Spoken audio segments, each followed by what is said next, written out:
This is a low rear foot elevated split squat. Now this could be anywhere from, 3 to 12 inches.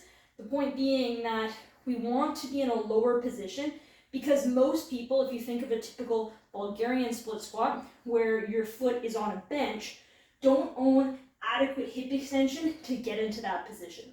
So this is a great alternative to use a nice low step, some bumper plates, a low box, whatever you choose. See what your coach prescribes you in terms of height. Now I'm going to show a bilateral load. I'll also show a goblet variation. It doesn't matter. Like I said, pay attention to see what you're prescribed. So you're going to set up in the bottom position. You can have those toes tucked or relaxed, whatever's more comfortable. I personally find the tuck just gives me a little bit more stability on the low box variation. So I start with that knee below the hip. I'm nice and stacked here. And I'm going to be holding the weights in both hands.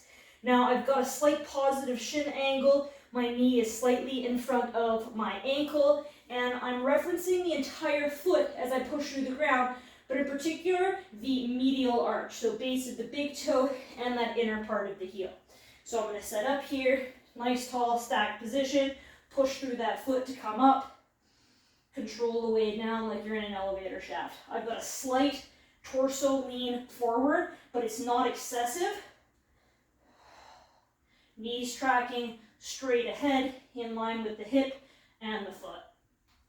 So that's a bilateral load variation. You could do the same thing, hold your dumbbell in a goblet squat variation as well.